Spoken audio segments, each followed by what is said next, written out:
Hello, welcome to An Old Man Running, Florida Winter Edition. I went for a run this morning, a 10k run in these Adidas Adios Pro 3s. And it was like everything I love and hate about these shoes all in one run. As usual, getting ready to go out in them felt terrible. They're just such high maintenance shoes to get going in.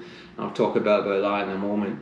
But as usual, once I got going on the run, the longer I went in the run and the faster I went, the better they felt. I ended up running today, it was about an average 5-minute 20 pace. I punched out like a 4:35 last kilometre, which for me is pretty fast. And the faster you go in these shoes, the better that you feel.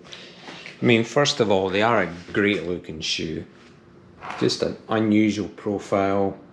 The black and the green look superb.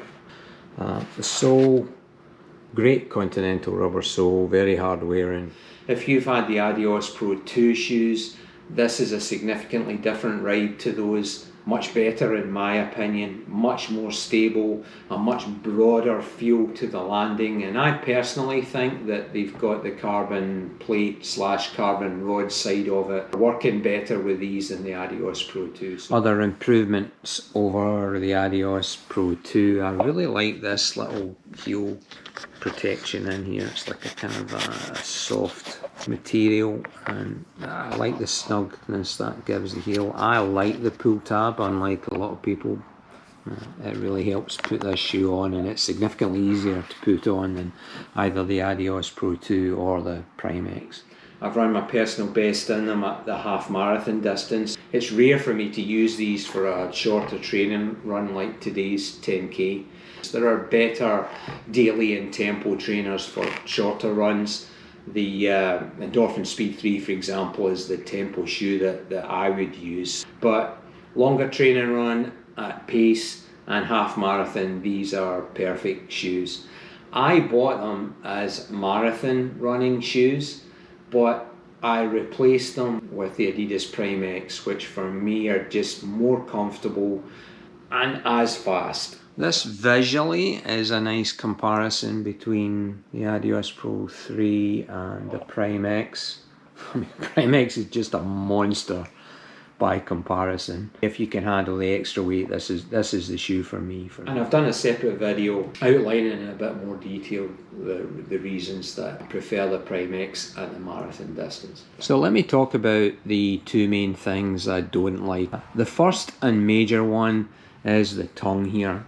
It is like extremely thin, and it's got these kind of hole perforations here, and I think it's also too big. If you look down in here, it's a really big tongue, and you can see it curls around here, and when you're putting these shoes on, it has a tendency, in fact you can see it when I'm pulling here, like to bend back on itself, and the amount of time I have to spend just working the tongue to stop it folding over and irritating my foot just is extremely annoying. And I don't always get it there because it can fold back way back in here and you miss it, and you're out, you know, you're 500 meters into a run and you feel it rubbing away, and it's like, do I stop, do I not stop? And so number two, it is so thin that I had a real problem with the laces rubbing through here, especially on the inside here, rubbing through the tongue onto the top of my foot and really irritating the top of my foot. This is the Prime X tongue,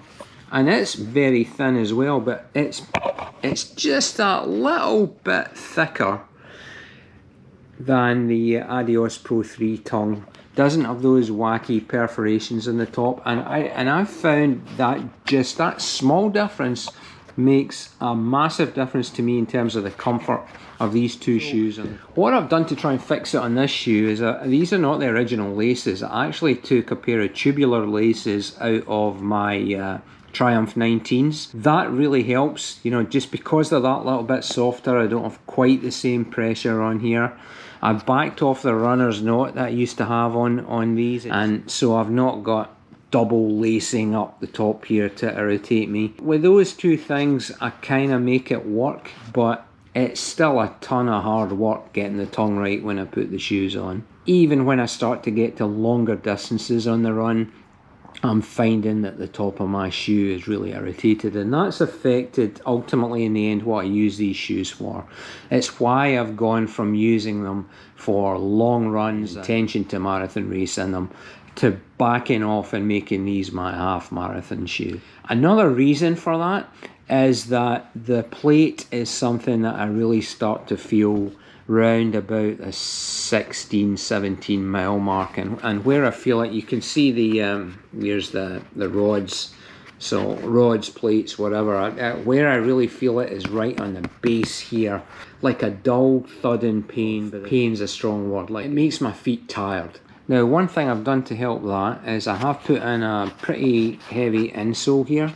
I really like this insole, thick, supportive. The other thing it's helped me with is it just makes the shoe a bit more snug for me, and I don't have to use the runner's knot, which helps me with my top of my feet lacing problems. The combination of the laces and this has helped overcome some of the problems that I have with this shoe. If you're thinking about these as marathon shoes, which I think many people are, if the things I've outlined don't concern you as much as they do me, if those are things you can manage, then what you're getting is a very lightweight shoe compared to some of the extra cushioning you can get from other options.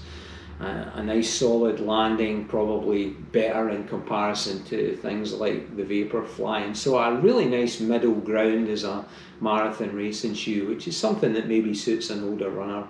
So the Adios Pro 3 is certainly a part of my shoe rotation, my racing rotation, longer runs. Not what I bought them for, but I'm certainly very happy with them. I see these shoes in the US here right now for $160, $170, and I think they're a good buy at that. Let me know your own experience and what you use them for, and please, if you enjoyed this video, give me a like, give me a subscribe, and look forward to seeing you again in the next video.